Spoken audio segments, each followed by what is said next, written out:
Ng banal na kasulatan dito sa book of Isaiah chapter 33 verse 6.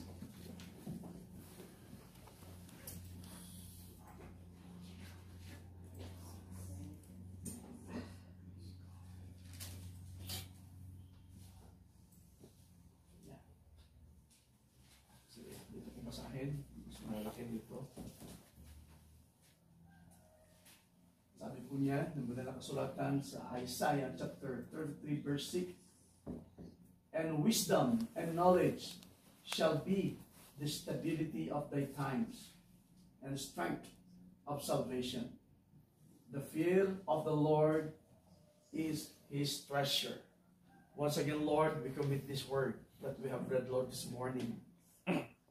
We ask, Father, to bless every one of us, and even this word that we have read, Lord, anoint it, Lord. Yes. Anoint every believer. Amen. Anoint your servant, O God. Yes. We need you, Lord God, to move and to work, Lord, in our midst. For without you, Father, we can do nothing. Yes. Amen. Bless each every one of us, O God, through the listening of thy word. Yes. And through the preaching and mix of teaching, Lord, to this word, to this message, Lord. We commit it, Lord, to you in the name of the Lord Jesus Christ. Amen. Amen. Mali na po kayo makaupo at ang Panginoon ang patuloy siyang magpala sa bawat isa sa atin habang kayo ay nakaupo, habang nakikinig ng kanyang salita, at habang ako naman ay tumatayo, naniniwala ako na patuloy niyo ako binaback up sa prayer habang ako ay nangangaral, dahil kung wala ang ating Panginoon ay wala akong magagawa. Wala akong kakayanan at sapat na kaalaman o karunungan para ituro at ibigay sa bawat isa sa inyo. Even me, I myself, ay dumidepende sa pagpapala ng ating Panginoon, because we believe that God is our source of blessings. Amen. Amen. At sa umaga pong ito, salamat sa ating Panginoon sa lahat ng kanyang patnubay at gabay at pangunguna sa bawat isa po sa atin, at maging kami man po ay nakalipat na mapayapa. Amen. Maging sa kabila ng kapaguran, siya ay naroon upang mag-comfort, magbigay ng aliw sa bawat isa. Natapos po ang lahat ang paglilipat, at salamat sa lahat ng pagpapala ng ating Panginoon, maging sa mga mananampalataya na nag-effort upang maging bahagi sa bagay na ito. Salamat po sa inyong lahat. At ang Panginoon ay siyang patuloy na mag-bless sa lahat ng inyong buhay, sa lahat ng inyong mga hanap buhay, sa lahat ng inyong mga gawain. Ang tanging ko pong dalangin ay patuloy kayong ingatan at pagpalain ng Diyos upang maging daluyan pa ng pagpapala. Hindi man sa iba, kundi sa bawat isa na nagiging bahagi sa gawain sa Panginoon. To God be the glory for that. Napakabuti po ng ating Panginoon. Wala akong pwedeng sabihin kundi purihin siya. Amen. Ang kalulatian ay ibabalik sa ating Panginoon. Siya lamang ang nararapat na tumanggap ng kapurihan at taos-puso na pasasalamat sa lahat ng kanyang kaputihan. At naniniwala ako na sa mga sandaling ito, I believe na si Brother Romy wala, kasama niya si Jaira, na meron silang check-up ngayon or swab test. So let us continue to pray for them that the Lord will continue to touch na kanilang lahat na magiging resulta sa kanilang pagkukumpuni ng mga manggagamot, at maging sa pagkukumpuni ng mga dalubhasang manggagamot sa operasyon ni Jaira, ay ang Panginoon ang mag-guide at manguna sa bawat isa sa kanila, dahil sila man po ay naniniwala ng tanging tagapagpagaling lamang ay ang ating Panginoon. Sila po ay kumukumpuni lamang, at sila din po ay naniniwala na kung wala ang ating Panginoon ay wala silang magagawa, kasi mananahi lamang po sila. Pero yung mga tissues na kanilang tinatay pagdating sa paghihilom, hindi na po sila ang gumagawa niyon, kundi ang kamay na po na ng ating Panginoon. Right? So sila man ay wala silang kakayanan upang mag, mag maging maayos ang mga tissues na yun sa lahat ng kanilang pag-ooperasyon. Sila man po ay walang magagawa, kundi ang ating Panginoon lamang ang gumagawa niyon. So, ipagkaloob po natin at ipagkatiwala sa Diyos ang lahat ng mga bagay na ito, na ang Panginoon po ang patuloy na kumilos at gumawa sa bawat isa po sa atin, maging sa pamilya po ng ating kapatid Romy, Mr. Shine, ng kanilang mga pamilya pa, ng Panginoon ang patuloy din na kumilos sa bawat buhay, sa bawat mga pangailangan. Ang Panginoon na mag-provide, since ibinigay niyo ang pangalan Jireh. Right? As we all know that we serve, the God that we serve is Jehovah Jireh, our God's provider. At alam natin, yung pagiging provider ng ating Panginoon, ito po ay magpapasimula out of nothing. Hindi yung may pinanghahawakan ka, hindi yung may inaasahan ka, hindi yung meron kang isinisave, hindi yung may nakadeposito ka. Right? The word God's provider is out of nothing. Mula sa kawalan. So mula sa kawalan, pwede kang umiyak. Do you believe that? Mula sa kawalan, pwede kang subukin. Mula sa kawalan, pwede kang mag-alinlangan. Right? Mula sa kawalan, pwede kang manghina. But if you believe, the God that you serve is Jehovah Jireh. Out of nothing, He will provide all our needs. Ipo-provide ng ating Panginoon ang ating mga pangangailangan. Hindi yung gusto natin. But God will provide all our needs. Amen. Ibibigay ng Diyos ang lahat ng mga bagay na ating pangangailangan. So sa kabila ng mga bagay na ito, tinuturuan tayo ng ating Panginoon. Sabi nga, nung pag-aral natin ng Biyernes, He let sickness, diseases, trials, persecutions na mangyari ito sa bawat buhay natin.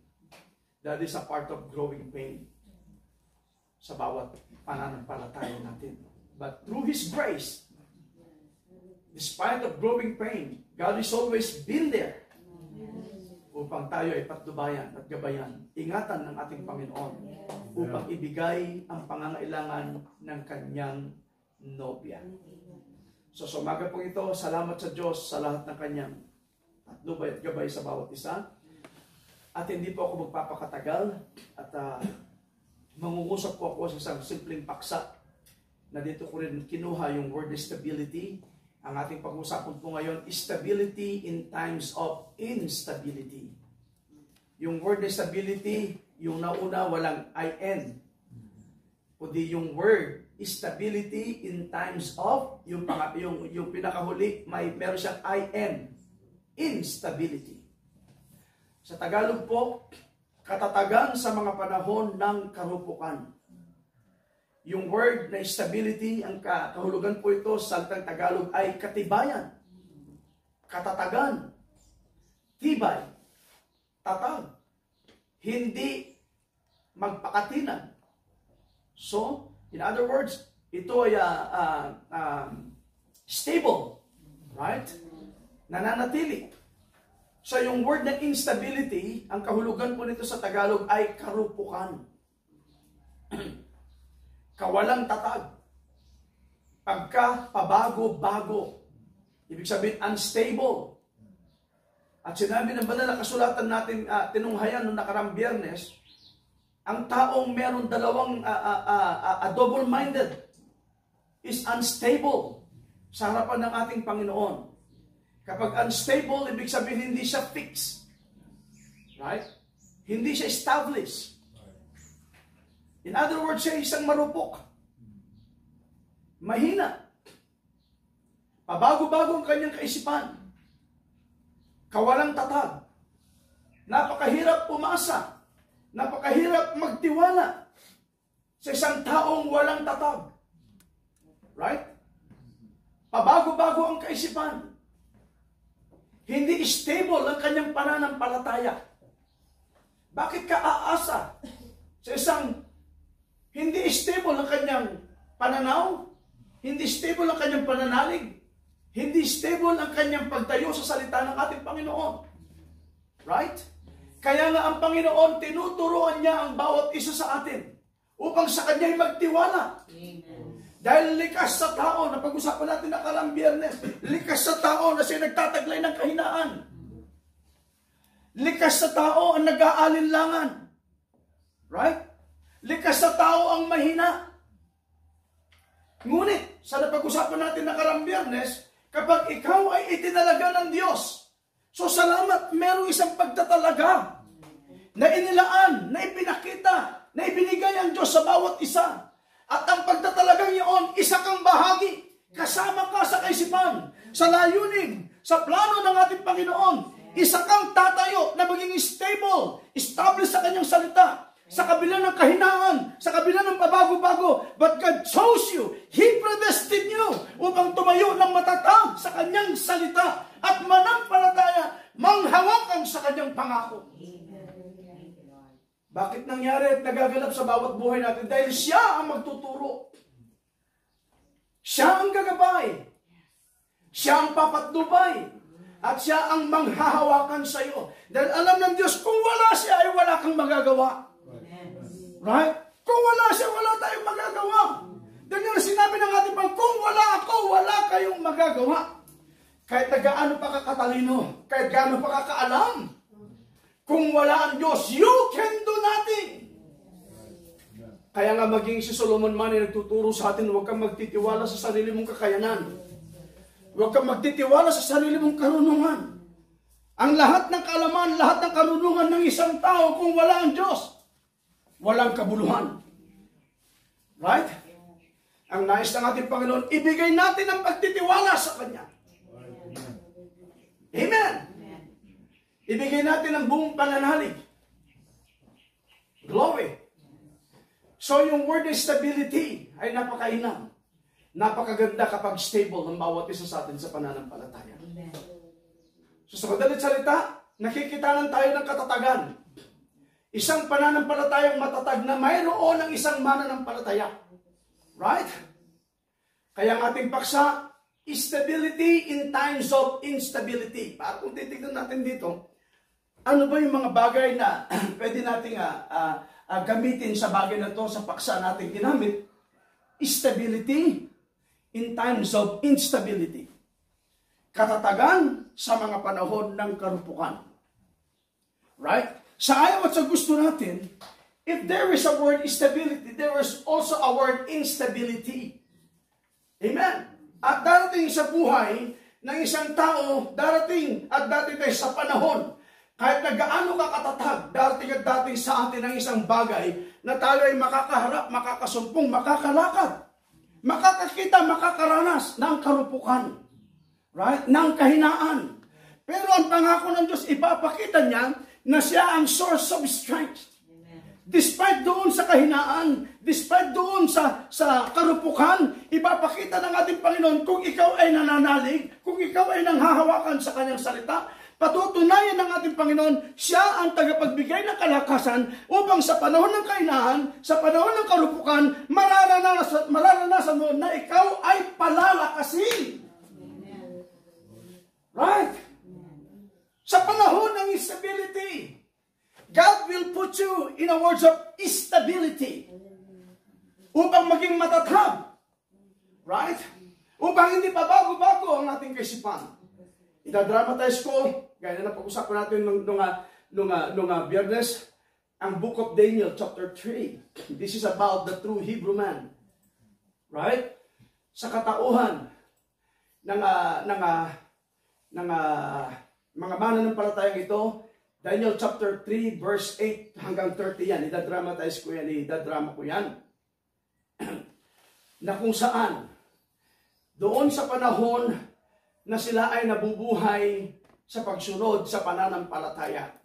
As I've mentioned to you the other night, nung prayer night po natin, na sa panahon ng mga mananampalatayang ito, ay merong isang haring nangangalang Haring Nebuchadnezzar. Right? At siya ay may mga alituntunin. Meron siyang mga batas na pinapairal. Right? Na kapag ang batas na ito ay naipairal, kinakailangan itong masunod. kinakailangan itong sundin. At ang batas, sadyang makapangyarihan kapag ito ay ipinairal. Amen? So, ang batas na naipairal sa mga panahon yun, it is opposite or against sa kalalagayan at sa katatayuan ng mga mananampalataya. Right? Since they were stable in their faith. Right? Na sila ay sumusunod sa isang buhay na Diyos. Dahil may kalalasan sila sa paglilingkod sa Diyos. Alam nila kung paano sila kilusin ng ating Panginoon. Alam nila kung paano sila ingatan ng Diyos sa panahon na sila ay sumusunod. Lumalakad, nagiging matapat sa ating Panginoon Diyos. Pero sa pagiging matapat, hindi natin may alis. Sa katapatan nila, lagi na rin ang kaaway upang harapin ang katapatan ng isang mananampalataya. Upang subukin kung ang kanilang pananampalataya ay mayroong tatag at hindi pa bago-bago ang kanilang kaisipan. Upang makita ang kanilang pananampalataya kung sila ay totoong nangahawakan at lumalakad. Sumasampalataya, ipinamumuhay ang salita ng Diyos. Yun ang isang bagay na hindi nila inaasahan na mayroong batas na magiging laban sa kanilang pananampalataya. Right? It is against their will. Against their faith. Ang batas na yun. Bakit? Dahil si Haring Nebuchadnezzar ay nagtayo ng isang rebulto. Na kung saan ang rebultong ito ay sasambahin. Ang rebultong ito ay luluhuran.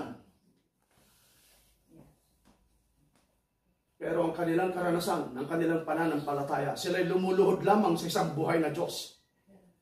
Right? Amen! Isang buhay na Diyos ang gumagawa. Isang buhay na Diyos ang kumikilos. Isang buhay na Diyos ang pumapatnubay. Do you believe? Sa mga panahon niyon, ay tatlo lamang ba ang mga mananampalataya? Hindi. I believe marami ding mga mananampalataya sa panahon niyon. Ngunit hindi sukat akalain ng mga ibang mananampalataya na sila ay masubok. Ito yung hindi nila inaasahang pagsubok. Upang sila subukin sa kanilang katatayuan. Right? Ang sabi ng mga iba, ito ay isang matatag at makapangyarihang batas na pinaiiral. Ano magagawa natin? Batas ito ng hari. Kumbaga sa ating panahon ngayon, that is an executive order. Right? Yan ang tinatawag sa ating panahon kapag ang hari, kapag ang presidente ay nagpairal ng isang batas o isang salita na kanya nga ipapairal, tinatawag itong executive order. At kapag order, ito ay atas. And that is a law. Right? And that is an order. Kaya nga sabi sa kasabihan, kapag sinabi ng hari, hindi pwedeng mababalik. Right? Tunay, kapag ang tunay na hari ang mangungusap. Right? Pero maraming hari sa ating panahon ngayon. Dito sa ibabaw ng lupa na pinaiiral nila ang lahat ng mga bagay na ito, na kapag sila mag-usap, kapag sila mag-atas, kapag sila nagbigay ng order na ito, hindi dapat nababali. Ngunit nakalimutan nila, there is a King of Kings and Lord of Lords na kanila dapat sundin at ibigay ang tamang pagsunod as a pattern. Pero hindi nakalimutan nila ang isang halimbawa at isang pattern or isang parallel na dapat nilang lakarin at dapat nilang sundin. So, maraming mga hari, maraming mga presidente, maraming mga prime minister, sa ating panahon ngayon, maraming gobyerno, maraming politician na nag-abuso sa kanilang katatayuan, sa kanilang karalagayan, sa kanilang opisina, sa kanilang power. Amen. Na kung minsan sila nag-aatas, nagbibigay ng order, sometimes hindi nila inaanalisa kung ito ba'y against sa kalooban ng isang tao, sa isang mananampalataya. Right? But whether we like it or not, ito ay mangyayari at magaganap sa mga panahon na lumipas at sa darating mga panahon, maging sa ating kasalukuyang panahon. Dahil darating din ang panahon na kung saan kapag umiral ang batas ng Antikristo, right? Walang makakabali at mangyayari at magaganap ang mga bagay na ito. At alam natin kapag umiral ang batas ng Antikristo, this is against to the true believer. Right? Amen. Dahil ito talaga ang gagawin ng beast. Right? Upang banggain ang tunay na mananampalataya. Amen. But if there is a predestinated bride, a predestinated believer, gaano man katatag, gaano man kakapangyarihan ang iyaharap mo sa isang tunay na mananampalataya, right?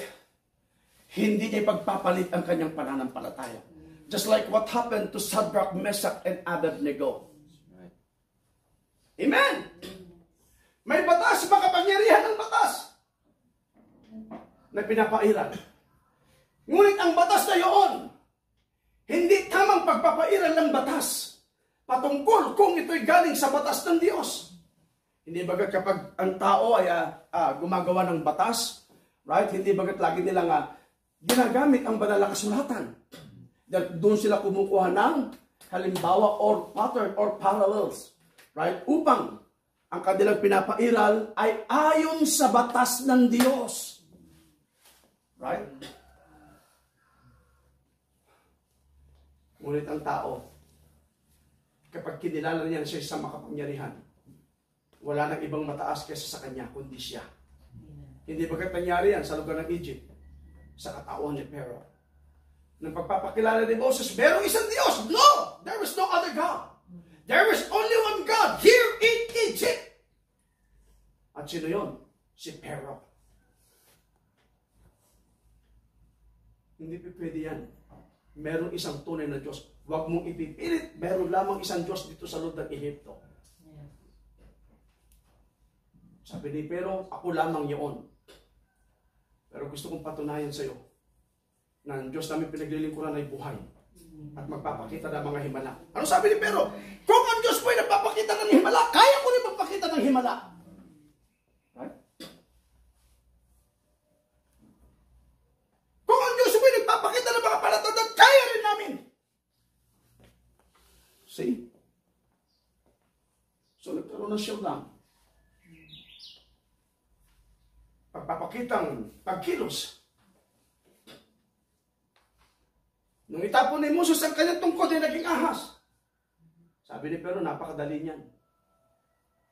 So ginagamit kasi ni Pharaoh sa mga panahon yun, mga bilis, kamay at mga magician ang kanyang ginagamit sa panahon yun. But the Lord that we serve is not a magician. Hindi siya gumagawa ng isang trick. Sabi ng mga iba, kasi kapag ginagawa kasi sa salitang magician, hindi nila matanggap na kalugan ng magician is a trick. Pagdaraya. Right? Ay nila tanggapin yun kasi gawain pandaraya yun eh. So, ginamit nila sa isang maganda at napakasarap pakinggan. Sabi nila, magic is an art. Pakinggan mo nga naman, right? Ang gandang pakinggan. Magic is an art. Pero kunin mong definition ng magic. Magic is a trick. And that is the work of the devil. The Lord that we serve, the God that we serve, hindi siya gumagawa ng isang trick sa mga mananampalataya.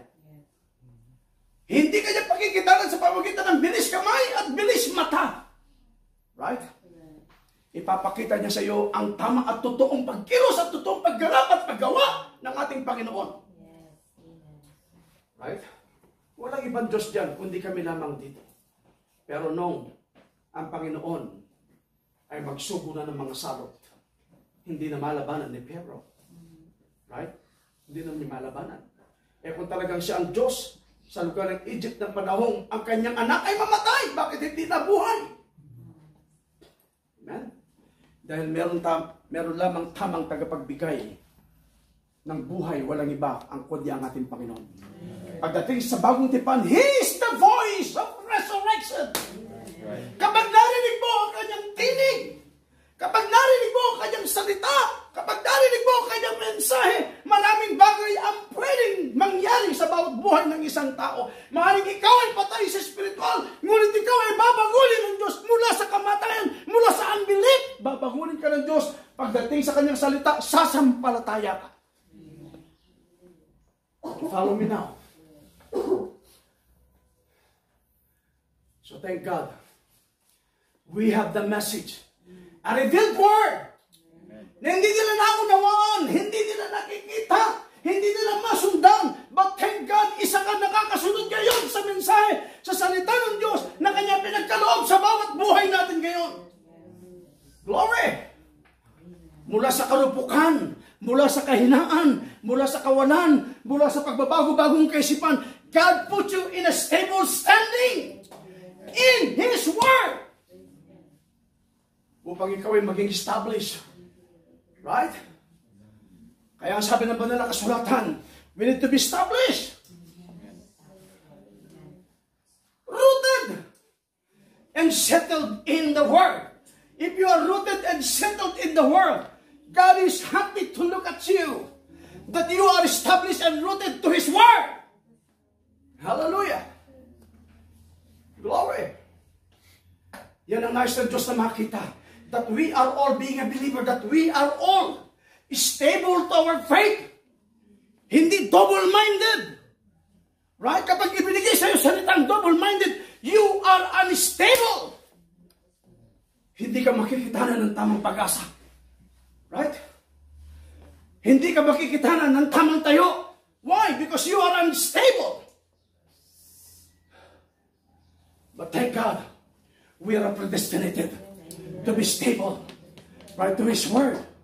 Glory. Pero ang isang bagay na titignan natin dito, yung isang pagpapakita ng isang katatagan, kalakasan, pagiging matapat, stability in times of instability.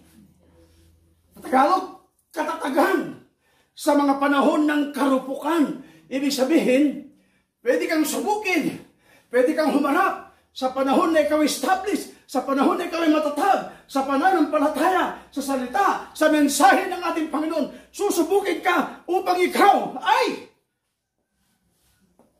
manghahawakan, magtitiwala. Right? Ano ibibigay sa iyo? Yung word na instability. Right? Upang ikaw ay parupukin. Napag-usapan natin last Friday. God sometimes, He lets all these things to happen. Right? Upang masubok tayo. Upang subukin. Sabi nga natin nakarang Biyernes, since you are predestinated, you are already tested and tried. Subok ka na! Right? Kahit na ikaw ay subukin pa ng maraming beses, you are already tested. In His mind, you are already stable. In His will, in His mind, right? You are already tested. So, God wants to see you. Right? Amen. To be stable because you are already proven. Amen. Hallelujah. Glory to Jesus. Stability in times of instability. Nung maranasan ni Shadrach, Meshach at Abednego ang mga bagay nito. Pinairal ang batas. So magkakaroon tayo.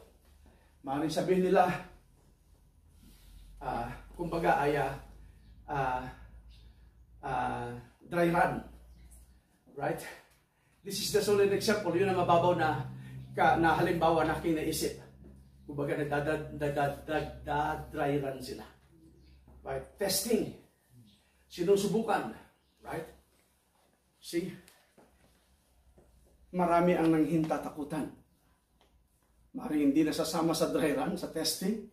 Baka ako'y makilala. Right?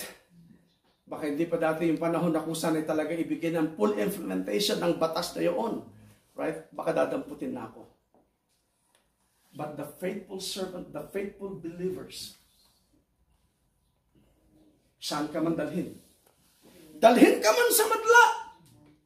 Iharap ka man sa eksena.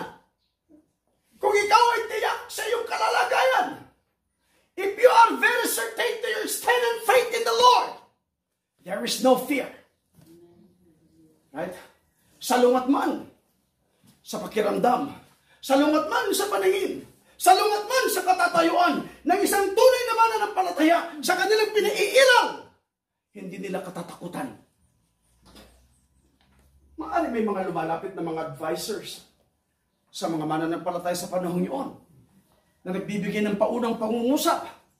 Right? Yung paunang salita. Pero yung forward sa panahon yun na binibigay nila, right? It's against the real. But it's different to the forward. It's different to the foretelling na binigay sa atin ng ating Panginoon. Kundi ang paunang salita na binigay sa atin ng ating Panginoon, yung ating ikatatatag. Right? Yung ating tamang tatayo at tamang pananampalataya, yung ibibigay na paunang pangungusap at paunang pangangaral, paunang pagtuturo ng ating Panginoon. Pero yung mga advisors ni King Nebuchadnezzar ay nagbibigay ng forward, nagbibigay ng foretell, nagbibigay ng foreseeing. Paunang salita, paunang pangungusap, paunang pangangaral sa mga faithful believers sa panahon yun. Mari sabi nila, magbago na kayo ng tayo. Right? Kasi kapag dumating tayo sa point na yun, at hindi kayo luluhod kung kayo lamang ang nakatayo, ano ang parusa kamatayan? Ipapainit na maraming beses ang horno sa lahat na hindi luluhod, sa lahat na hindi sasamba, sa isang ribulto na ito, ay itatapon sa apoy. Tignan nyo ang isang stable mind. Tignan nyo ang isang stable belief. Right? Tignan nyo ang kanyang stable faith. Amen? Ano man ang paunang pangungusap may pagkatakot, right? At sabihin sa kanila na pwede silang mamatay dahil kapag hindi nila sinunod. Ang kanilang kaisipan, ang kanilang desisyon, ang kanilang tayo is very certain. Napakatiyak nila sa kanilang katatayuan. Sabi ng tatlo, kung ito ang panahon para kami ay mamatay, let His will be done. Kung dito kami nakatalaga, na kami mamatay, let His will be done. Pero hindi kami sasamba. Hindi kami luluhod sa rebulto na yan. Na itinayo at ipinairal na batas ni Haring Nebuchadnezzar. Right? Pero, kung hindi pa namin panahon upang mamatay, right? Ipapakita ng Diyos namin pinaglilingkurad na buhay. Right? Na kami ay ililigtas. Right? Sa simbolyong ito, sa apoy na ito, hindi kami matatakot. Hindi kami matatakot dahil hindi namin pwedeng ipagpalit. Do ang batas ay against our will. Right? Hallelujah. Nakikita niyo ang Daniel 3. Dinadramatize ko sa umagang ito. Maaring sa kanya ay Hari Nebuchadnezzar, it is also against to his will, against to his law, against to his rule. Right? Pareho kaming salungat. Right? Hindi kami pwedeng magtagpo. Sabi ng balang kasulatan, how can two walk together? Right? Unless they both agree. Right? Kung hindi kayo pwedeng magtagpo, wala kayong panahon para magsama. Right? Kinakailangan may mawala, kinakailangan may mahiwalay. So both sides, it's against their will. Did you follow me now? Both sides against their will. So ang katayuan ng mga Hebrew man na to, against to the rule, against to the law, right, na pinairal na batas, dahil ang nakataya ay ang kanilang pananampalataya. Right? Maaring dumating ang paunang salita through King Nebuchadnezzar's advisors, cabinet, right, sa administrasyon ni King Nebuchadnezzar. Right? Maaring dumating sa kanila. At dumating din kay Hari Nebuchadnezzar ang kasagutan ng mga mananampalatayang ito. Pinaabot ang mensahe. Hindi talaga sila a-agree. Hanggang sa dumating na mismo ang Haring Nebuchadnezzar ang mangusap. Dahil alam nila ng kanilang kapatid, na tapat na kapatid, na lingkod ng Diyos, ay walang iba kundi si Daniel. Right? And we all know that Daniel is a prophet of God. Right? He is a man of God. A servant of the Lord. And being a prophet, he is a certain word that came from God. He has thus said the Lord. Hindi magbabago ang salita na ibinigay ng Diyos para sa kanya upang ipangaral at ituro sa mga taong sasampalataya sa kanyang salita. Hindi pabago-bago ang isang tunay na lingkod at ang tunay na propeta na isusugod ng Diyos sa kanyang bayan. Kinakailangan maging fix ang mind. Focus ang kanyang kaisipan. Nananatili siya sa word. This is thus saith the Lord. Did you get me now? Hallelujah. So nagkakaroon ng showdown. Stability in times of instability. Right? Pagpapakita ng tatag sa panahon na ikaw ilalagay sa kalupukang sitwasyon. Right? Right? Akala siguro ni King Nebuchadnezzar, pwede sila maging marupok hanggang pasimula lang yung mga yan. Right? Pero pagdating ng pagkakataon, kapag talian na ito, ihuhulog, magbabago kanilang salita. Pero nagkamali. Si King Nebuchadnezzar, ang kanyang mga kinausap ay stable ang kanilang pananampalataya. No one can defeat them. No one can hinder them. No one can break the faith that they have. Walang sino mang makakasira. Why? Because they are very certain. They are very stable to their faith. Kinakailangan tumayo sila ng matibay at matatag. At tayo man, kapag inilagay ka ng Panginoon, being, as I mentioned to you a while ago, being a predestinated one to be stable in His Word, in the message of the hour. Ikaw ay hindi pa bago-bago. Since you are predestinated, right? Hindi ka pa bago-bago. Hindi unstable ang mind natin. Right? Kundi ito'y fixed, stable, strong, established, and rooted in the Word. Hallelujah. Did you follow me now? Sorry, yung araw na kung saan ay palabasin ng mga tao. It's a showdown. Right?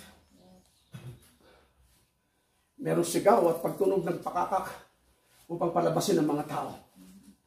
Right? Every time na tumunog ang pakakak, there's always a message. Do you believe that? Sounding of the trumpet. Maaari yung unang pagtunog. It's a calling for the people to come out. Right? Lumabas. Saksihan. Right? Ang mga bagay na magaganap. At another message uli. Maaari ka nilang mensahe. Muli, sa ikatatlo, ikapito, bigla ako nagkakamali. Sa pagtunog ng trompeta. Yun ang udya upang kayo ay lumuhod sa isang Diyos-Diyosan at sa isang ribulto na pinatayo ni Haring Nebuchadnezzar. Tumayo ang tatlo. Pero yung mga ibang mga mananampalataya, nanginginig. Nanginginig. Nakataya na dito ngayon ang buhay ko. Ang pinag-uusapan natin ngayon ay kamatayan at buhay. Right? Hindi ko ipagpapalit ang buhay ko. But thank God, meron pa rin a few left believer. There's still a few left believers who will stand to the Word. Nagpapakita ng isang halimbawa maging sa ating panahon ito. There is still also a few left believer who will stand to His Word. Right? Maraming grupo ng mga tao sa ating panahon. Maraming grupo ng mga organisasyon. Maraming grupo ng mga mananampalataya. But thank God, there's still few group of believer that they are ordained by God to be strong and established in the faith. Na manghahawakan sa kanyang salita. Tumunog ang trumpeta. Hudyat na kung saan sila ay luluhod. Sa kapal ng tao, sa dami ng tao. Right? Meron tatlong Hebrew man. Right? Nanindigan. Nakatayo ng matibay. Nagbibigay pugay sa Diyos. Panginoon, kung lulubin mo na kami mamatay sa simbolyong ito, kung ito'y kalooban mo, handa kaming mamatay. Huwag lamang namin ipagpalit ang aming pananampalataya. Huwag lamang namin ipagpalit ang aming paninindigan sa iyong salita. Huwag lamang namin ipagpapalit ang mensahe na kalaan sa amin sa panahon na ito na aming ikinabubuhay. Right?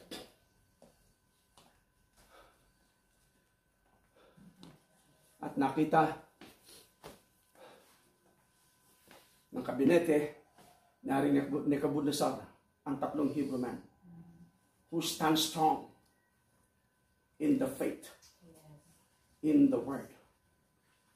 Nagbulong-bulungan, usap-usapan. Alam mo yung salitang bulong-bulungan sa dami ng taong yon, kala hindi marinig yung bulong-bulungan? Oo, marinig yan. Parang mistulang mga bubuyog yan na kahit na bulong-bulungan lamang yan. Right? Pagmasdan ninyo yan. Kasi bakit alam ko yan? Kasi nung bata ako, mahilig ako pumasok sa sabungan noon.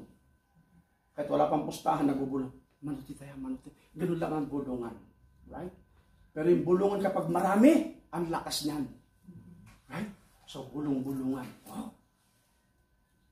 Nanatili si Sadrach, Meshach, Abednego. Maaring sa aking drama ay lumuluha si Sadrach, si Meshach at Abednego. Hindi dahil sila'y mamamatay, sila'y uhuhulog. Maaring umiiyak sila, nasaan ang mga kapatiran? Where are they? Right? Yung kasama natin nagfe-fellowship. Kasama natin nagpapuri. Kasama natin naglilingkod. Nasaan na sila? Pinagpalit nila ang kanilang pananampalataya. Maaaring nagtigil ng tatlo nang naghawakan ng kanilang mga kamay. Right? At sa paghawak ng kanilang kamay, mas lalo nilang naramdaman ang tatag at lakas sa pananampalataya at pananalig sa Diyos, na sila'y tumayo na mayroon silang Diyos na buhay na pinaglilingkuran. Ang utos ng hari, gapusin! Itali! Si Sadrach, Meshach at Abednego. Sila'y tinali. Tinatali silang hindi natatakot. Right? Tinatali silang walang kaba. Right? Dahil pinapakita sila. Bakit? Dahil sila'y puspos. Sila'y pinuspos ng Diyos. Sila'y kinasihan ng ating Panginoon. Na kahit kamatayan ay walang pagkatakot. Ipakita lamang sa madla. Kahit sa panahon na mayroong batas na umiiral at makapangyarihan. That's an executive order. Right? Minsan isang araw, dadanas ang mundo ito. Right? Amen! Ng isang order. Right? It is not an executive order, kundi order ng Antikristo. Na walang magagawa ang mga executive, kundi ang sumunod. Do you believe that? Ultimo mga executives, kapag sinabi executives, mga matataas na tao, mga pangulo, mga ministers, right? Matataas ang posisyon. Bakit? Sila man ay puspos ng Antikristong ito. Wala sila gagawin kundi sumunod. But thank God, there's still few left people, a group of believers who are filled by the Holy Ghost. Saan yun ang mga mananampalatayang ito? Na kahit anong mangyari dito sa ibabaw ng lupa, mananatiling ang matatag, mananatiling ang stable. Alam mo kung yung pangahawakan, alam mo kung yung tatayuan. You will continue to focus your mind to the word of the Lord. Right? Kapag nakapokus tayo, right? Hindi natin in-entertain kung ano man ang kabi-kabilang. The reason why ang dami nako-confuse, ang dami nawawala sa pananampalataya, kasi yung mga group of believers sa ating panahon ngayon, mga entertainer na sa iba't ibang klase mga doctrines. Sa iba't ibang klase katuruan. So nako-confuse sila, bago pala ito, bago pala yun. But focus on your mind to the Word. Stay with the Word. Hindi tayo mawawala. Ang salita ng propeta, kahit na siya mawala, just stay with the Word. Why? And even me, sasabihin ko sa bawat isa sa inyo, stay with the Word. Why? Because the Word is our absolute. Amen. Na siyang ibinigay ng Diyos sa bawat isa sa atin. At kapag nag-stable tayo sa Word, you are stable. You are fixed to your stand. Right? Hindi ka double-minded. Right? Hindi ka unstable sa iyong katatayuan. But if you are focused and fixed to His Word, you are established. You are rooted and settled in the Word. Yun ay binigay ng Diyos sa bawat isa. So, ang katatayuan, balikan ko ngayon, ni Sadrach, Meshach at Abednego.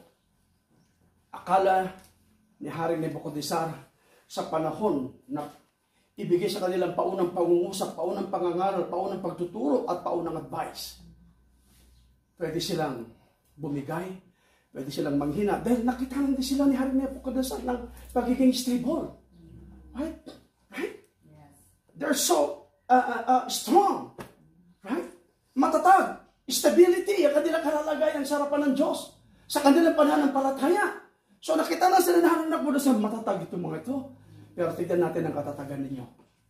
At anong ginawa ni Hari Nebuchadnezzar? Nagpairal ng batas upang sila'y dumupok o rumupok.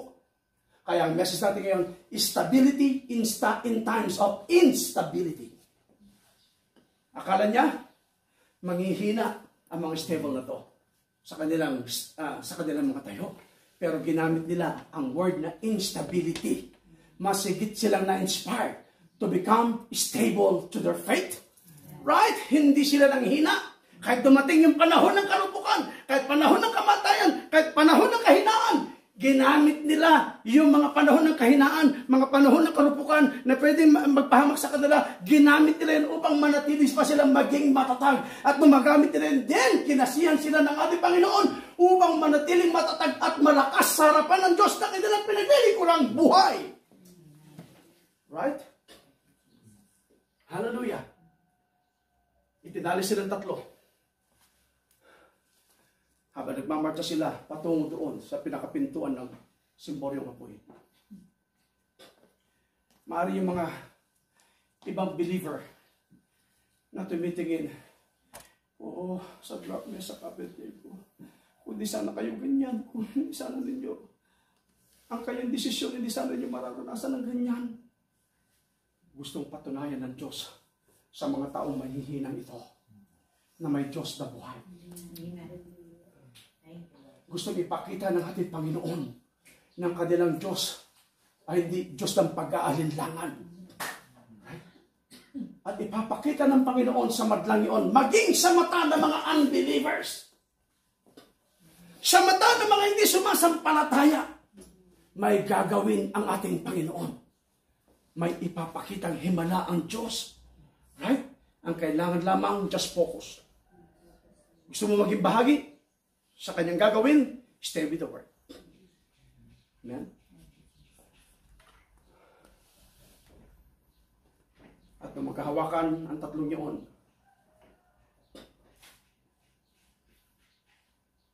ang kanilang kaisipan, ang kanilang mga paningin, walang iba kundi sa author and the finisher of their faith.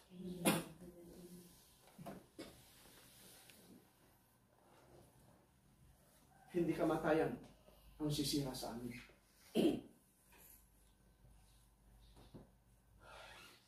Hindi kamatayan ang hadlang sa amin.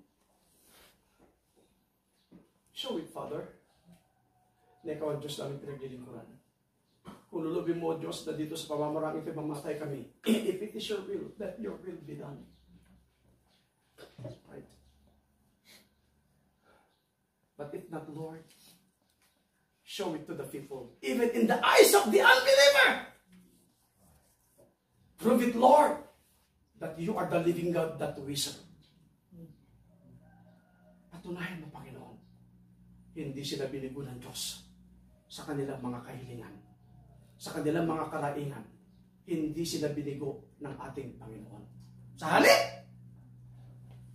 in times of instability, God listened to their cry. God, hallelujah! Pinakinggan sila ng Diyos. God heard their cry. God heard their cry!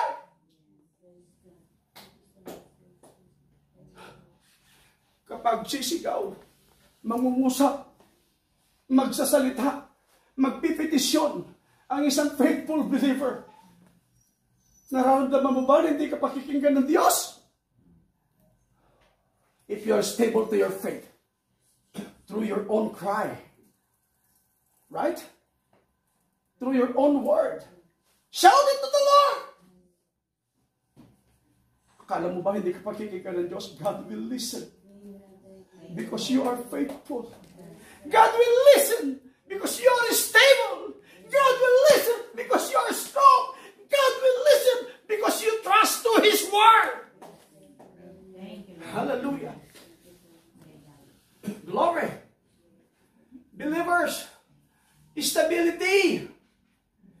times of instability, God will prove that you have God.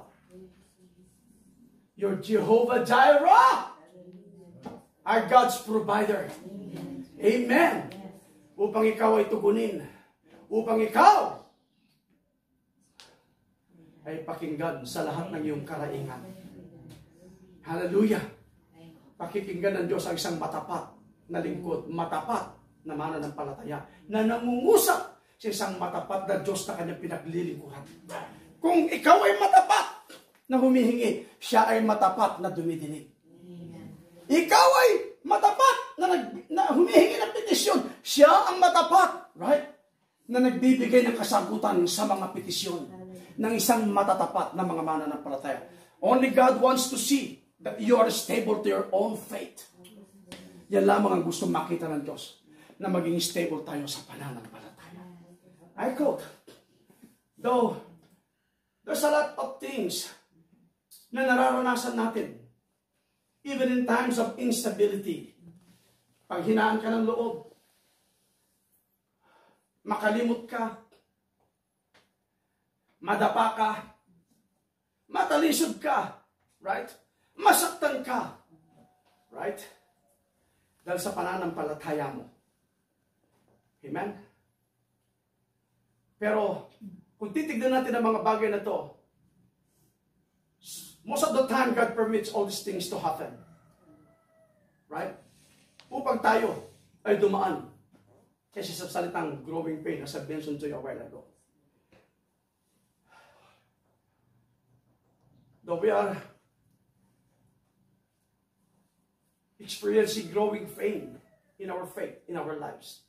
But if you are in His grace, God will lead you. God will teach you. God will guide you.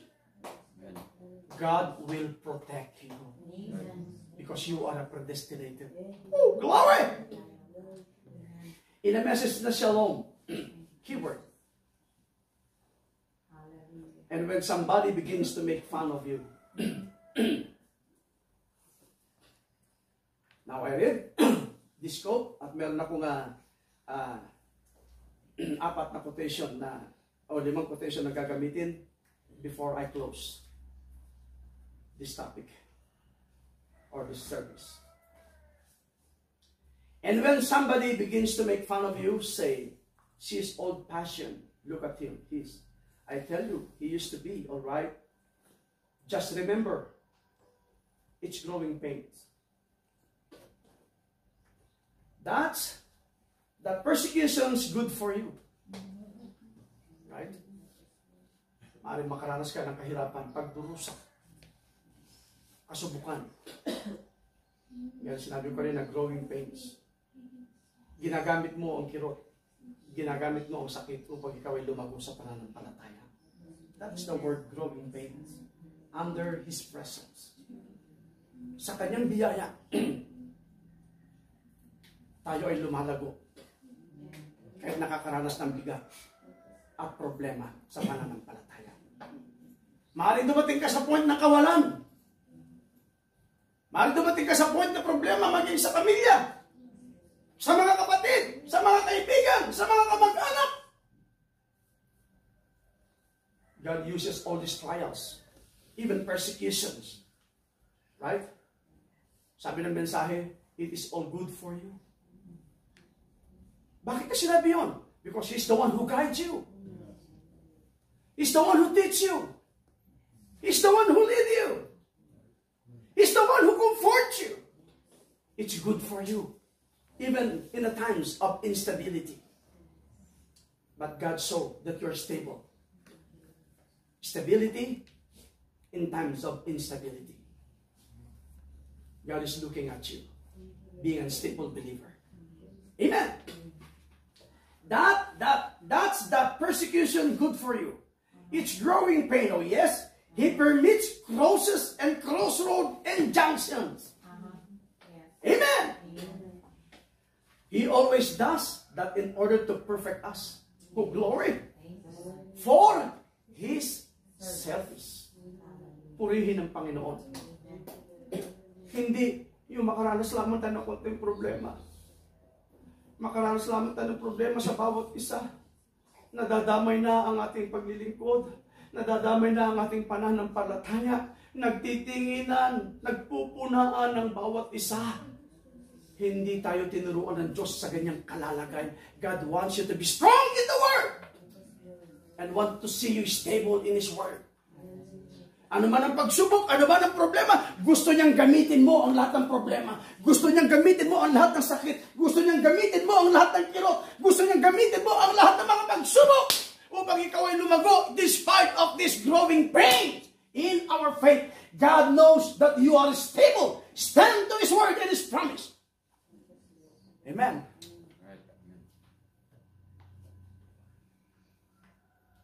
God uses all these trials and persecutions to be blessings for the true believers.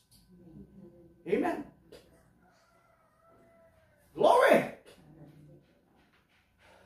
He always does that in order to perfect us for His service. He permits those things to happen. Can't you understand that? He does that so He can perfect you for the calling He is called you. He's called you. Amen. That's your growing pains. He did Daniel that way. You know? He did the Hebrew children in the fiery furnace. What did the fiery furnace do? The fiery furnace only broke the bands that had them bound. Right? Ikat ko muna. Bypass ko ng konti. Tuloy ko. Nung inihulog na ang tatlong Hebrew men sa simboryong apoy. Hindi na kailangan isigaw para sabihin ni Haring Nebuchadnezzar, sino ang tatayo dito ngayon na pwedeng humadlang para wag matuloy ang kamatayan ng tatlong ito na siyang sumalungat sa batas? Right? Na aking itinairal. Natural, walang tatayo. Natatakutan nga sila eh. Tapos meron pang tatayo. Right? Na magsasabing, oh, ito ako para wag matuloy. Oh, nanginginig sila, tatakot sila. Right? At nung naibigay na ni Haring Nebuchadnezzar ang kanyang hudyat, itapon sila. Itinapon ng tatlo. Pero nung makita niya, hindi man sila nakita na para bagang nangisip. Ganyan ang tao kasi kapag yung hinahabol ng hininga, yung mamatay, mangingisa yan. Pero hindi nakita na ni Haring Nebuchadnezzar ang tatlong beong. Sa halip, meron pa siyang nakitang isa. At ang sabi ni Haring Nebuchadnezzar, hindi baga tatlo ang iyong hinuhulog. Opo, Hari. Pero meron ako nakikitang isa na kumikilos sa kanilang tatlo na bawang hindi sila nasusunog. Dahil ang kasama ni Shadrach, Meshach, at Abednego ay mas malakas pa sa apoy ng simboryo na tumatakip na nagko-cover doon sa tatlong Hebrew men who are stable and faithful, the servant of the Lord. Hallelujah. Sabi ni Haring Nebuchadnezzar, nag-uusap silang tatlo, ay silang apat. Hindi ko nakita na ng anumang mga bagay, hindi ko nakikita na susunog ang kanilang mga katawan. Dahil merong anti-fire. Dahil ang tunay na pillar of fire ay naroon sa loob ng simboryong apoy. Right? Nag-guide. If the pillar of fire protect and guide the children of Israel, right? Nung sila ay ilabas ng Panginoon sa Egypt at sila naroon sa wilderness, sa gabi, siya ang pillar of fire na pinakaliwanag nila. Sa umaga hanggang sa maghapon, siya ang pillar of cloud na kumocover sa kanila. Right? The pillar of fire na siyang kumilos kay Moses sa panahon niyaon. The same pillar of fire that was in Shadrach, Meshach, and Abednego sa loob ng simboryo. Right? Who protect Shadrach, Meshach, and Abednego. The same pillar of fire who move and follow and work to Paul. Right? In the way of Damascus. Hallelujah! Sino yung pillar of fire na yon? At tinanong ni Saul o ni Pablo kung sino yung pillar of fire na kaya ang makasalubong. Who? The Lord? Sabi niya, I am Jesus. Glory! The same pillar of fire. Hindi nagbago. Right? The same Jesus Christ. Right? Na naroon sa wilderness. The same Jesus Christ na naroon sa simbolyong apoy. Sino yun? Yun yung pillar of fire. I am Jesus that persecute us down. The same pillar of fire who works and moves. Right? To the prophet. Right? To the 7 church ages. The last church ages. Right? In times of his prophet. Malachi 4, 5, and 6. And Revelation 10, 7. Right? That in the days of the voice of the 7th angel, when he shall begin to sound, the mystery of God should be finished. Mangyayari lamang yon kapag pinangunahan ng Diyos ng pillar of fire ang kanyang ikapitong anghel sa ikapitong kapanahunan. At makikinig lamang ang mga believer sa panahong ito kung sila ay kakasihan ng pillar of clouds. Right? Do you believe that? Upang makita natin ang lubusan ng tama, na maliwanag, upang makatayo tayo na matatag at stable sa ating pananampalataya.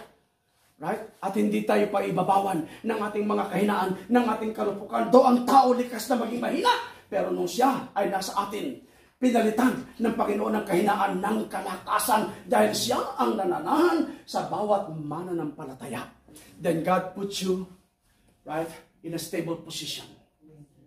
Right? And God wants to see the word stable in times of stability, in times of instability. Right? Glory! Are you there? Sabi ng Yahweh na po sa ilabas sila. At nung sila inilabas, hindi man lang sila naamuyan ng usok ng apoy ng simboryo. Bakit nga?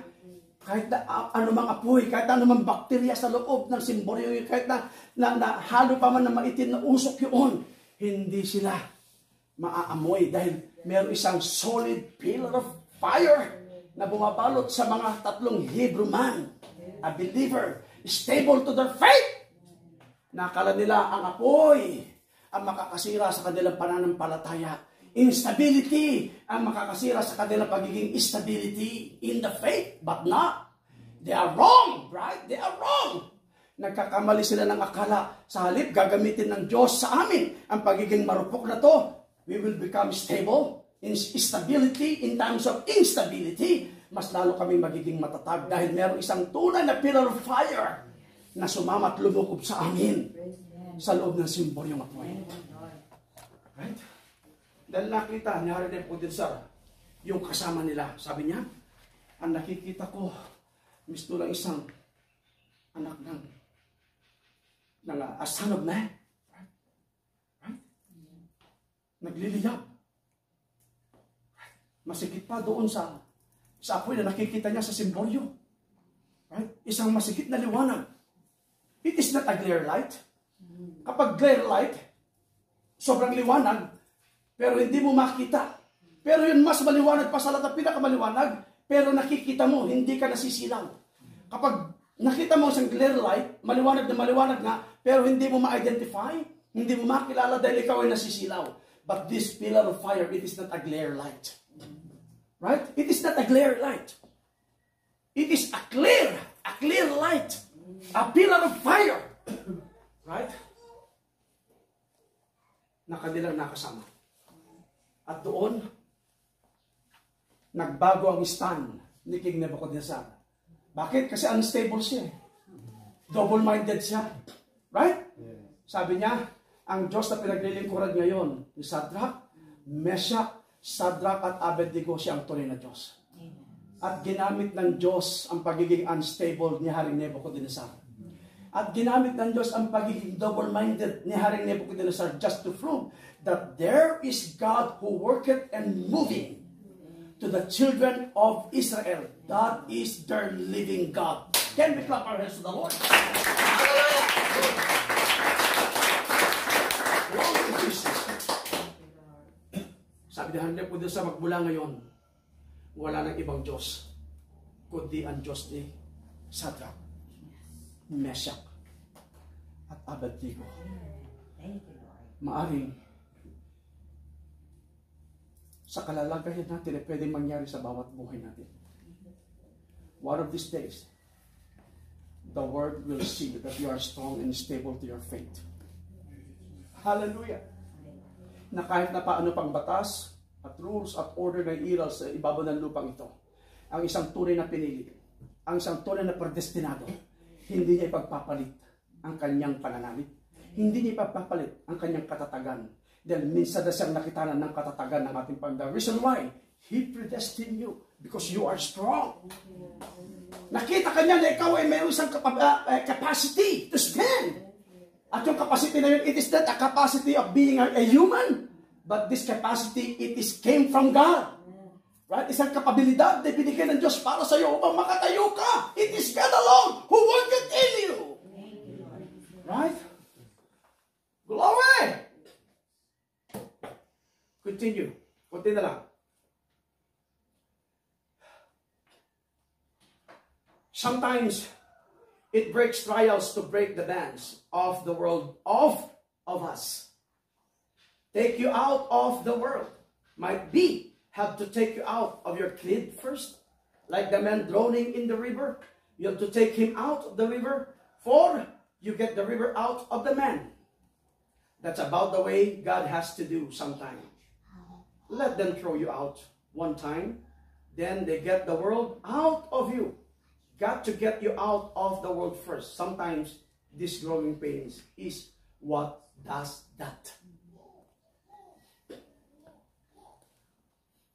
Pains, makirot, masakit, umiiyak ka. Pero kapag ikaw is stable, umiiyak kang matatag. Hindi ka umiiyak na marupok. Right? Kundi inaawit mo, I am weak, but thou art strong. Lord, I am weak, but thou art strong. Ikaw ang kikilos sa akin ngayon. Aawit ako ng masaya, dahil alam ko ikaw pumapatnubay sa akin. Sa panahon ng mga bagay nito, maging karamdaman man, Lord, gagamitin mo lahat ng mga bagay nito in order for me to grow. Even in time of pain. This is a growing pain. In His grace. Amen. Pero, ang kirot, nating nararanasan ay paglago sa ating pananampalataya. Can we clap our hands for Hallelujah! Glory to Jesus. In a message, Smyrnian Church Ages. Keyword, the cloudy skies and storms of life. The cloudy skies and storms of life. I read the quote. The cloudy skies and storms of life are no signs of God's disapproval. Right? Neither are bright skies and still water signs of His love and approval. Kaya nga doon sa awit natin sometimes, this is also a sign of na kung saan ay hindi ka pakitanan, na hindi mo rin na inaasa na darating. This is we call unexpected storms, unexpected trials, unexpected persecutions. There is no signs with it. Right? There is no sign. Kapag sinabing unexpected, masusurpresa ka. Mabubulaga ka. Right? Magugulat ka na lamang. Pero, sa kabila ng pagkagulat mo, hindi magagamit ang pagkagulat sa panic. But you will stand stable. Strong. Mali magulat ka, hindi ito magpapalit sa aking pananampalataya. Hindi ito magpapabago sa aking pananampalataya. Hindi ito magpapawala sa aking pananalig sa Diyos. Magulat man ako, likas sa tao ang nagugulat. Pero hindi ibig sabihin ko, kung nagulat ako, lalayo ko sa pananampalataya. No way. Dahil bisa na napatunayan ng 3 Hebrew men. Even death, hindi nagpatinag. At walang makakatinag sa kanila. Dahil sila stable sa kanilang pananampalataya. Even in times of instability. Hindi sila pwedeng dudupok. Hindi sila pwedeng humina. Because there is one who strong, who leaded and guided and living in them. Right? Kaya nila lumakad, it is because the one who stay and living in their lives. Glory! Hallelujah. His approval of any of us is only in the beloved. His love is elective, which He had for us before the foundation of the world. This is what I always mention to you about the word predestination. You're predestinated. So thank God we are God's predestinated. Yun ang isang bagay kung makuha mo ang pinakabuod at konklusyon at definition ng word definition o yung word of predestination. Hindi mo isipin na ikaw ay magta-turning back. You're always looking to the author and the finisher of your faith, which is our Lord Jesus Christ. Sa Kanya ka nakatuon, sa Kanya ka nakatingin, sa Kanya ka nagtitiwala. Walang iba pa, kahit dumating man sino man ng magagaling na mga manunuro, magagaling na mga ngaral, magagaling na magbigay ng paghihimay ng mga mensahe, ng mga salita, ng mga pagtuturo. Hanggat hindi mo nakikita ang pillar of fire na nanahan kay Shadrach, Meshach, Abednego, hanggat hindi mo nakikita ang pillar of fire na nanahan mula sa children of Israel, hanggat hindi mo nakikita ang pillar of fire na sumunod at nagpakita kay Apostle Paul, hanggat hindi mo nakikita ang pillar of fire na siyang kumilos sa panahon ng ikapitong propeta ng pitong panahon ng iglesia. Kinilos sila. Masigit ikilusin ng ating Panginoon ang kanyang nobya sa huling panahon ito. Glory! Hallelujah! Still there. Glory to God. Amen. His love is elective, which He had for us before the foundation of the world. Does He love us? Oh yes. Amen. But how shall we know? We shall know because He said so. Through His foreknowledge, through His foresaying, through His foreteaching, through His foretelling. Kapag sinabi kong foretelling, for His word, foresaying, paunang salita, paunang pagtuturo. Kapag sinabi sa salita, F-O-R-E, ibig sabihin sa Tagalog, pauna. Kapag sinabing message, paunang mensahe. Kapag salita, foresaying. Kapag pwedeng gamitin mo sa tang foretelling. Right? At sino makakasunod dito ngayon? Gamitin mo ang mga word dito. It is all about God's foreknowledge. Hindi ka pakikigan ng mga tao. It is impossible. Dahil ang tao, dumidepende yan sa edukasyon. Sa knowledge. Right? Pero ang isang pinili, dumidepende ito sa wisdom na galing sa Panginoon. God will give you knowledge. Right? Hallelujah. Yan. Faith, virtue, and knowledge. Ibibigay sa iyo ng ating Panginoon ang lahat ng mga ito. It is not our knowledge, right? Nagaling sa mga manunurong kung sino-sino, right? Hindi sa mga manunurong unbeliever, but filled with the Holy Ghost. Right? Na pinangungunahan ng pillar of fire. Right? Na nagtuturo sa bawat isa sa atin upang magkaroon tayo ng kaunawaan ng kapahayagan doon sa salitang foreknowledge of God. Yung paunang kaalaman, yung paunang pangungusap, yung paunang mensahe ng ating Panginoon ay kanyang ibinigay na sa bawat isa sa atin. Through His servant, the prophet, ay na-deliver ang mensahe ng Diyos para sa kanyang nobya. Now, we are listening. Now we are enjoying, sitting, listening to the message of the hour. Hindi yung nakaupo na, pagkatapos, andap-andap ang mata. No, if we enjoy God's foreknowledge, if we enjoy God's foreseeing, nakaupo kang nakikinig ng may kagalakan at saya sa puso mo. Thank you, Lord, for the message of the hour. Thank you, Lord, for the revealing of the word. Dahil bahagi ako ngayon na nag-enjoy sa mga itinalaga mo ngayon. Dahil isa ako, Panginoon. Can we say amen for that? Amen. Glory. Glory to Jesus. Salamat sa Diyos. We shall know because He said so. And manifested that He did love us. For He brought us to Himself and gave us of His Spirit, placing us His Son. Oh my God. Salamat sa Diyos. You are now standing positionally. Right? To your rightful position. Glory! And how shall I prove my love to Him? By believing what He said. And by conducting myself with joy amidst the trials that He, in His wisdom, allows to come to pass. Glory! Another two quotes in a message na approach to God. Keyword. Now, if you ever notice, glory. Alam ba ninyo that God forging our character para maging matatag tayo, maging matapat tayo, maging stable tayo, para maging matibay tayo. Kapag ginamit mo kasi yung salitang forging, this is about paglilinis, right? Sa Tagalog, ito isang anyo ng paglilinis. Kapag kinuha mo kasi sa Tagalog yung forging, pagpupurga. Kaya sa pagpupurga, ito yung anyo ng paglilinis. Right? Pupurgahin ka. Kaya nga kung may mga bulati sa loob ng tiyan, ang ginagamit para mawala yung mga bulati, pupurgahin ka. Ibig sabihin, lilinisin ka. Aalisin lahat ng mga bakterya, lahat ng mga dumi, lahat ng insektong nananahan sa loob ng iyong tiyang. Aalisin. Kung ito ay nangyayari sa literal na bagay, how much more the spiritual body? Right? Kaya nga, God purging us, right?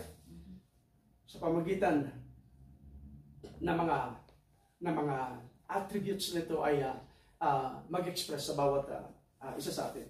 Continue namin reading. Now, if you ever notice how that when the disaster struck, ginamit niya dito si Job, struck Job's home, and the children was all killed and everything. Right? Ito yung pwedeng itumbas din natin yung salitang stability in times of instability. Katatagan sa panahon ng mga karupuan. Right? But Job, he's stable in his faith. Right? Wala nakapaghiwalay sa kanya kahit nawala yung mga anak, kahit nawala yung mga tauhan, mga hayop. Nakawala sa kanya lahat ng mga bagay na yun. Right? Hindi yun na nagpahiwalay sa kanya sa pananampalataya. Even his own wife. Ba't di may pagpalitan Diyos mo ngayon? Bakit hindi mo isumpan Diyos mo ngayon? Right? Kahit nasawa, hindi niya pinagpalit ang ating Panginoon. But because his faith is stable. Why? Because he is strong in the faith. Established and rooted in his own faith. Kapag stable, alam niya ang kanyang tinatayuan, alam niya ang kanyang pinanghahawakan, alam niya ang kanyang sariling prinsipyo. Kapag ang isang taong stable, alam niya ang kanyang prinsipyo. But if you're not stable, you are double-minded. In other words, kapag double-minded ka, unstable. Right? Sabi ko sa inyo kanina, sa pasimula natin, kapag unstable ka, bakit ka magtitiwala sa isang unstable? Double-minded. Since God put you in the right position, being stable, right? Strong in the faith and in the Word of God. Hallelujah! Hindi magbabago yun. Walang pwedeng makapagbago na yun. Right? Salamat dahil sa lahat ng itinalaga ng ating Panginoon, kasama ka. Amen. Bahagi tayo ngayon. Amen. And the children was all killed and everything, and all Job had was destroyed. God wasn't rebuking Job. He was only purging Job. Right? Nililinis lamang. Kaya kapag tayo nililinis, huwag tayo nasasaktan. Right? Sometimes, there's pain. Kaya namin sa kusa inyo kanina, it's a part of growing pain. Right? Lumuha tayo. Nasaktan tayo. Pero hindi pwedeng malagpasan upang hindi makita ng Diyos ang bawat luhang pumapatak sa iyong mga mata. He knows all your pains. Right? He knows all your pains. He knows all the persecutions. He knows all the tribulations, problems, and support and trials in our life. Right? Pinagmamasdan, tinitignan niya. Right? Alam niya, it is because you're predestinated. In His mind, I know you are strong. Because you are predestinated to be strong and stable in the faith. Hallelujah! Hindi ako mag-aalinlangan sa iyo, anak. Right? Nakapokus ako sa iyo. Hindi ko aalisin ang aking paningin sa iyo. Alam ko hindi ka bibigay. Hindi ka bibitiw. Alam ko magtitiwala ka. I know you are strong. You are stable to your faith despite of instability. Right? Sa panahon na ikaw ay pinatatag ng ating Panginoon. Are you there? Amen. Hallelujah. Continue. Hallelujah. God wasn't rebuking Job. He was only purging Job. Amen? Amen. I like that word. A purge. Kapag sa purge, purga. The branch that bears fruit, then God purges it. That it will bring forth more fruit. The trouble of it is, we think sometimes God's angry with us. That is what you thought. And that is what we thought. Sa inakala natin. Akala natin ay pinahihirapan, pinarurusahan tayo ng ating Panginoon. But it's not. It's not. Hallelujah. We think sometimes God's angry with us, but He's only trying to purge us. That will bring abundance of fruit, giving us a few trials. The Bible said that they're worth more to you than precious gold. Did you ever know that every son that cometh to God must first be tried, whipped? Child whipping correction, it's not easy. When God gives you a whipping, you go out here and say, well, I'll mingle around a little bit. God will give you a real old-fashioned spanking for it. And I tell you, if we had more of that in the natural body, we'd have better children. God wants His household straightened up. So He gives you a little whipping so you can get straightened up. Makes you love Him more. My father used to give me a whipping. And I thought, oh my, I wish I could call the old gray-headed father of mine back from the other lands today. I would respect every whipping he ever gave me. I never got even as much as I needed. I thought so then, but I don't know because it corrected me. Though he didn't do right himself, yet he wanted me to do right. Amen? He wants us to. If the earthly parents want us to so well, what about our heavenly parent? The Lord Jesus, He has to correct us. And the scripture says, if we cannot stand chastisement or a whipping, child correction, then we become illegitimate children and not the children of God. See, after all the turmoil and everything was over, and then God taken all His sheep and His cattle and His horses and things then at the purpose to bless Him. In other words, sa kabila na lahat ng mga bagay na to, is to bless His believers, His children, His servant, His faithful people. Another quote. Dito sa message na, show us the Father. Two quote na lamang gagamitin ko. Hallelujah. Pagpapalin nyo. Medyo mapapaga tayo ngayon. This is not a series. Keyword, even it's the oldest book in the Bible. I read the quote. Even it's the oldest book in the Bible, Job, when he was brought out with boils, looked like everything and gone against him. And his Christian or his religious friend said, Job, you've done evil. Yan ang kala nila. And that is what they thought. Kapag ikaw ay nasubok ng ganito, kala nila kapag naglingkod ka na sa Panginoon, dapat di ka na nasusubok, di ka na nagkakasakit. Right? At kapag nakita ka nila nagkasakit, sino ka nila pinupunan? Diyos na pinaglilingkuran mo. Pero, doon naman gustong makita ng ating Panginoon yung pagiging stability in times of instability. Right? Gagamitin ng mga taong itong mga marurupok upang ikaw ay dumupok at rumupok din ang iyong pananampalataya. But no way. As I mentioned to you a while ago, you are a predestinated stable. Right in this word. Hallelujah! Mararanasan man natin ang word salitang stability in times of instability. God's happy to see you that you are so strong and stable in the faith. Hallelujah! Many people want to say, because somebody sick that they did evil. That's not true. Job was a perfect man. Sa mata ng Diyos, sakdal si Job. Glory. Kung makikita ninyo, ang book of Job, nasa gitna, pero totoo yan. Pinaka-oldest book yan. How many believes that? Glory. God said so. But sometimes God lets affliction hit His people to test from their faith. He was testing a saint, not rebuking a sinner. And God does that to test. Jesus said, the scripture says, every son that cometh to God must be tried, tested, child trained. And then they're proven to be right children of God. And now in Job's case, when all his riches was taken from him, and all of his children was taken, all of his friends was turned their back upon him, set 7 days, accusing him of being secret sinner. Yet Job he knew he was not a sinner because he stood firm on what God had promised. God required the burnt offering, and Job had offered it for he and his children. And he knew he was justified. Because he had offered God's appropriate offering, how we could draw from that today, when we know that we've come in the presence of God with faith believing. There's nothing going to change that. God said so. And that settles it. Then when he got so in his distress, and sat on the ass heap, scraping his boils, his body was broke out in boils, and his wife said, Job, why don't you curse God and die? He said, now, he never called her a foolish woman. She said, you speak like one. He said, thou speakest like a foolish woman. Iba yung salitang nangungusap ang isang mangmang na babae. Kundi ang ginamit ni Job, you speak like a foolish woman. Pero hindi niya sinabing ikaw na mangmang na babae. Right? At ginamit lamang niya ang salitang nangungusap kang katulad ng isang mangmang na babae. Ibig sabihin, nakikinig.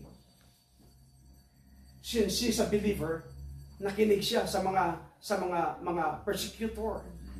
Right? Na nagpe-persecute kay Job. Masigit niyang pinakinggan yung mga yon. Kaysa sa salita na meron ng kanyang asawa. At alam naman niya ang kanyang asawa na stable, strong siya sa pananampalataya. Right? Pero ikiniling ng kanyang asawa ang makinig sa pangungusap ng mga unbeliever than to the believer. Kaya nga yan ang sinasabi ko sa inyo noong nakarang Biyernes. Hindi pa hintulutan ni David na sila'y pangunahan ng mga hindi tuli. At hindi rin tayo pwedeng papayag na tayo pangunahan at pangaralan ng mga hindi puspos ng Espiritu Santo. In other words, gusto ba natin tayo pangaralan sa likuran ng pulpito ito ng isang unbeliever? Right? Na pinahihintulutan ng mga ibang mangangaral na tumayo sa mga pulpito at ang nakikinig ang mga puspos ng Espiritu. Did you get me now? Glory. Sabi ni David, hindi baling ako ang tatayo. Right? Sa harapan ng hindi tuling higanting ito. Kesa siya ang tatayo sa amin para lipiling kami. Hindi pwede. In other words, di baling kaming mga mangangaral ang tatayo sa pulpito ng mga unbelievers. Right? Kesa sila tumayo sa harapan ng mga believers. Did you get me now? Yan ang pinahintulutan ng marami ngayon. Right? Kino-compromise nila ang likuran ng pulpito ang pulpito. Baka daw gamitin ng Diyos at sila'y ma-convert. Hindi sa pamamaraan. That is only your own way, but that is not the way of God. It's different to your way. Sometimes, it is all against His will, our own will. Right? Did you get me now?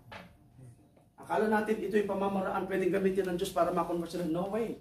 Tignan mo ang pamamaraan ng Diyos. Lagi ka tumingin, lagi ka sumunod sa pamamaraan ng Diyos. Hallelujah. Para lang ba si ma-convert? Itataya mong pulpito at mangangaral ng mga hindi tuli, hindi puspos ng Espiritu Santo, ang nakikinig mga puspos, anong pakinabang kanilang mapupulot? Right? Wala.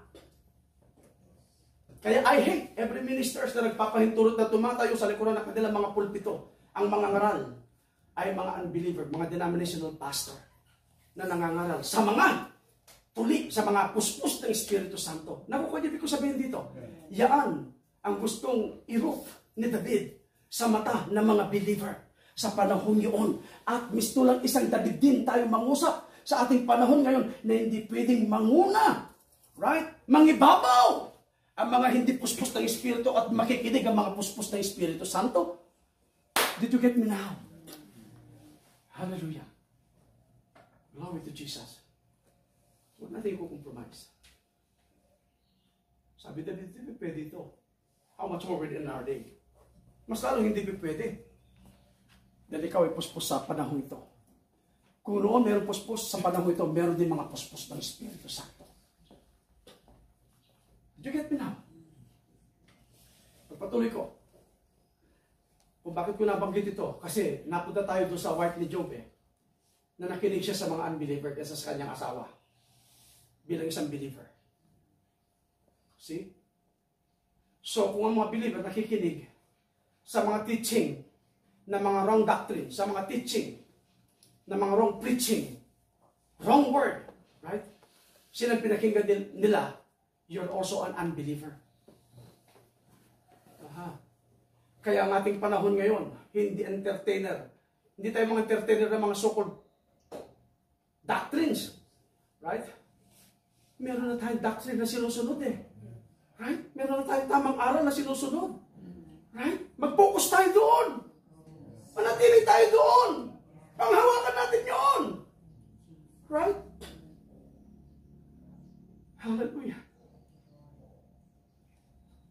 Ang nangyayari sa ating panahon ngayon, they're using the word end-time message, but holding the wrong doctrines of many other the other believers, other ministers. Nariyan ng lumilitaw ang two souls, two lords. Right? 14 seals. My God. Ang sasabihin ko sa inyo, i-search mo ang mensahe, i-click mo yung keyword na 14 seals sa message. Kung may maklik ka doon, you're blessed. You're blessed.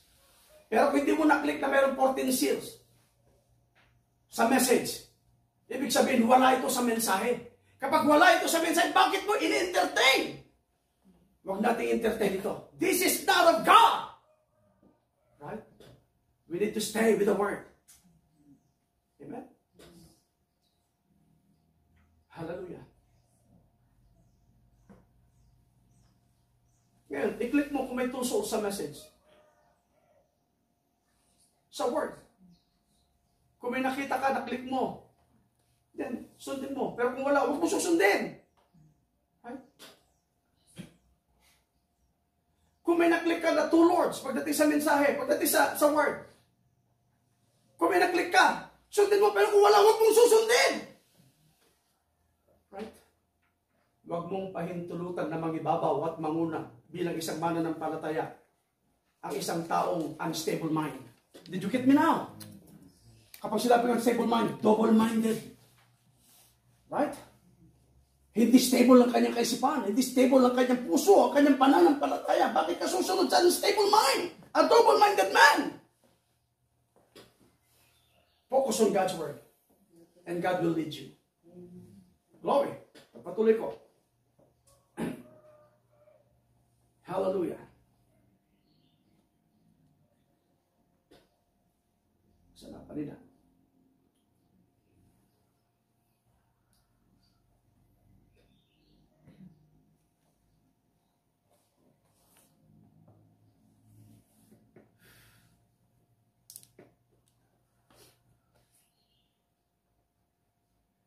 How we could draw from that today when we know that we're come in the presence of God with faith, believing, there's nothing going to change that. God said so, and that settles it. Then when he got in the distress and sat on the hip, nabasa ko na ba ito kanina? Sige, pagpatuloy ko. Dahil two quotes na lang itong babasahin ko. God said so, and that settles it. Then when he got in his distress and sat on a hip, scraping his boils, his body was broke out in boils. And his wife said, Job, why don't you curse God and die? He said, now, he never called her foolish woman. She said, you speak like one. He said, thou speakest like a foolish woman. The Lord gave and the Lord taken away. Oh my. Blessed be the name of the Lord. He would not curse God. He know that he hidden done. He said, I came into the world naked, and naked I shall return. Last quote. In a message, the angel of the covenant. Keyword, he didn't need no more encouraging. I read the quote. He didn't need to more encouraging.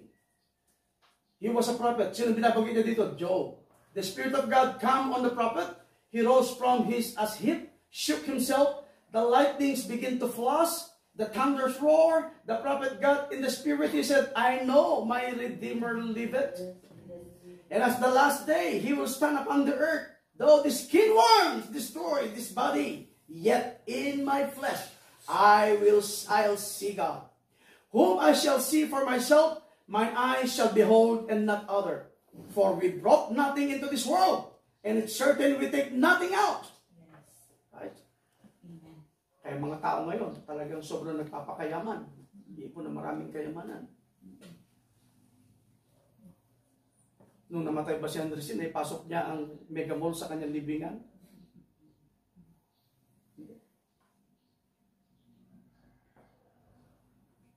Mga taong papayaman ng payaman, pero hindi naman madadalang kayamanan. Mabuti pa sana sa panahon sila mayaman. Sila ay nakipag-ambag at gumawa ng isang alaala.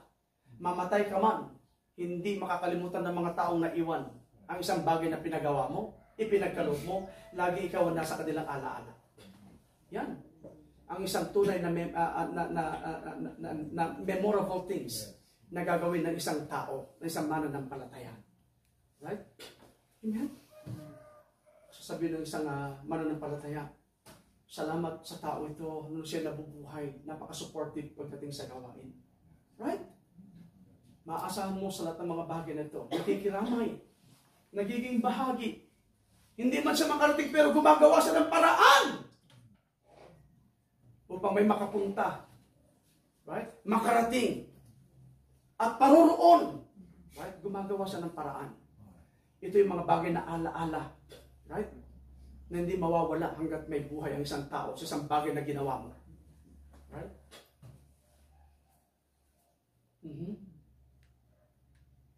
Continue. Baka medyo mapahaba ako dito.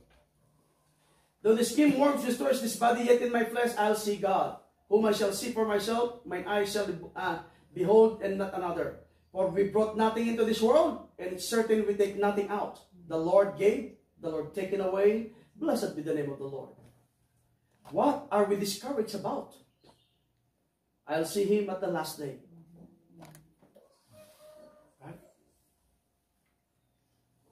Ano yung magpapadiscourage sa bawat isa sa atin bilang sa mananampalataya? You're strong and stable in your faith. Dahil alam mo isang araw, mawala man ang katawan ito. Right? Lumipas man ang panahon natin sa ibabaw ng lubang ito.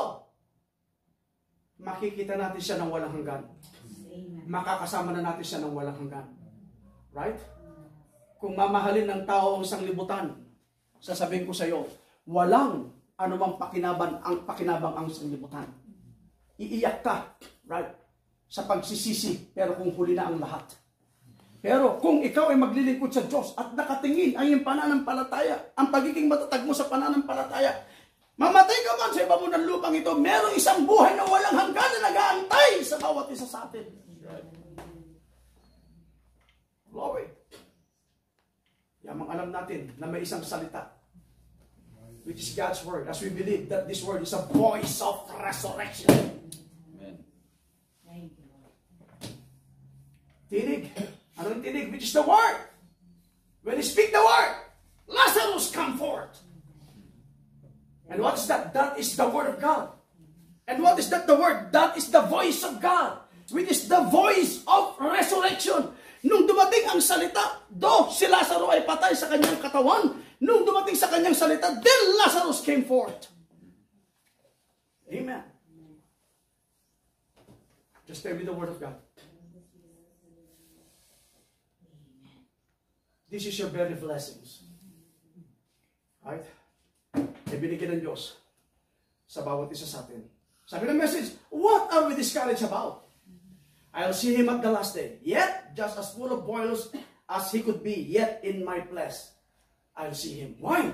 Bakit siya lumabas sa bibig ng Diyos? Dahil sa kanyang pangitain, sa kanyang paningin, sa kanyang kapahayagan. Though my skin worms destroy sa pamagitan ng mga uod nito, yet I will see God. Why?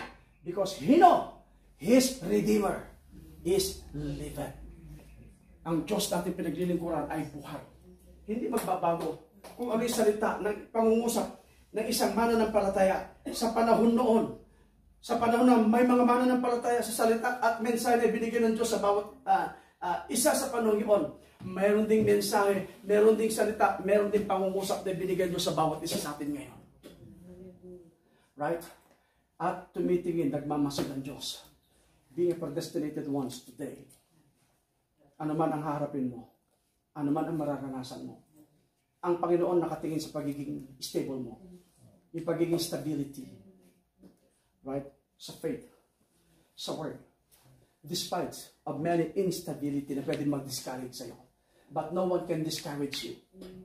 As long as you are stable in the word, right? You are stable, right? Matatag. Stability in terms of instability, right? Ang tinitignan ng ating Panginoon, not the instability, but the stability. Nakatingin ang Diyos sa katatagan ng bawat isa sa atin. Yan ang ating topic at mensahe na pwedeng may pagkaloob sa bawat isa sa atin. Stability in times of instability. Alam ng Diyos, manghahawakan ka. Kahit na marami pang discouragement, kahit na marami pang karupukan ang iharap sa iyo. But if you're predestinated to be strong, you will stand strong in the Word. Tayo natin tumayo ngayon. Hallelujah. Next kong tawagin yung mga umawit ng awit kanina dito sa harapan. At muli awitin yung the blood So thank God, there is a blood who worked within us. Amen. The life that is in the blood is now in the bride. Amen. Glory to Jesus. Glory to God.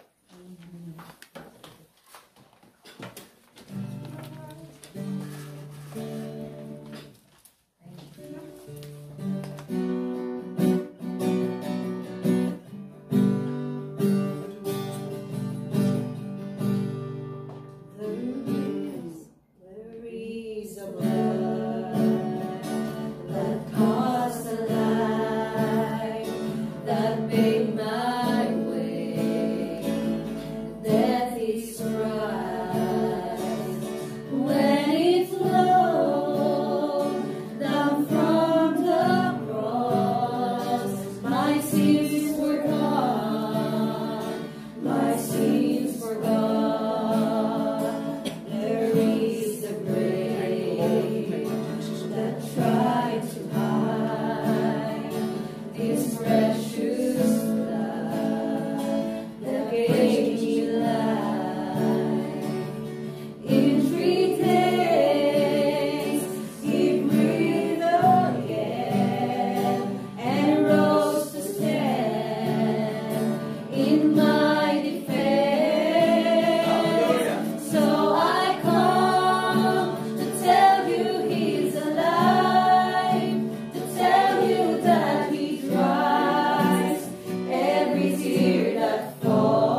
us now with prayer.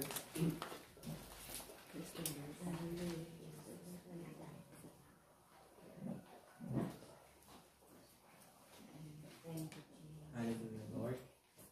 Ulit, Panginoon, papasalamat kami, Panginoon. Thank you, Lord Jesus. Sa lahat-lahat, Panginoon, na kawain, Panginoon, na aming pinagkaloob sa mahal ito, Panginoon. Salamat, Lord, sa lahat ng ginamit ninyo. Salamat, Panginoon, sa aming mga pastor na ginamit ko, Panginoon, na siyang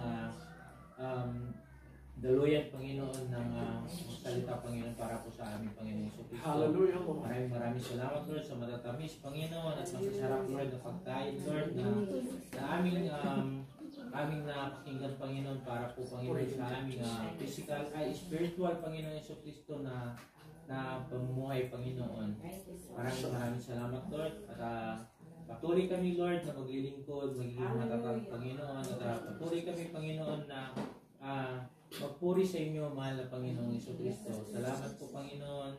At itong salita, Panginoon, na aming napakinggan ay patuloy, Panginoon, na siyang gumalaw sa aming mga buhay, Panginoon. At patuloy namin ipamuhay, Panginoon. Amen. Hallelujah. Maraming salamat, Panginoon. At patuloy namin to, Lord, in-extend sa lahat po, Panginoon, ng aming mga kapatid sa pananampalataya, Panginoon, na wala po sa dakong ito. Nanuwa pa ng Panginoon ay patuloy mo silang protektahan. Patuloy, Panginoon, na ikadaman ninyo, Panginoon, ang mga nararanasan namin pagpapala, Panginoon, nararanasan namin, Lord, na kaligayahan, Panginoon, saya, Panginoon, sa gawain na ito, Panginoon Jesucristo. Papasalamat kami, Panginoon, sa lahat-lahat, Panginoon, na ginagawa ninyo sa bawat isa sa amin, Panginoon, sa dakong ito, Panginoon. At ulit, Panginoon, ay binabalik namin sa inyo ng papuri, Panginoon, ng pagsamba. Lagi, Panginoon, ay kayo po ang aming pupurihin sa sambahin, Panginoon, sa aming mga buhay, Panginoon. At ulit, Panginoon, at pinapanalangin namin ang aming mahal na pastor, Panginoon, na siyang patuloy mong ginagamit, Panginoon, sa gawain nito, Panginoon, ay patuloy, Panginoon, nabigyan niyo siya ng mas maraming kalakasan, Panginoon, mas marami pang blessings, Panginoon, sa kanyang buhay, Panginoon, sa patuloy na paggamit niyo sa kanyang buhay, Panginoon, para po sa lahat po, Panginoon, ng mga tao, mga kapatiran, Panginoon, na siyang nakikinig, Lord God, ng iyong mga salita, Panginoon. Patuloy niyo po siya, Panginoon, na palakasin, Panginoon. Maraming salamat. Ganoon din po, Lord, ang kanyang pamilya, Panginoong Jesucristo. Maraming salamat po, Panginoon, ulit. Sa lahat po, Panginoon, ng mga brothers, Panginoon, na wala po dito, ay patuloy namin na tinataas sa inyo, Panginoon. Na kayo po ang siyang pumotekta, gumabay sa bawat isa, Panginoon. Maraming salamat. Ito po, Lord, aming sa magdalangin sa pangalan ng Panginoon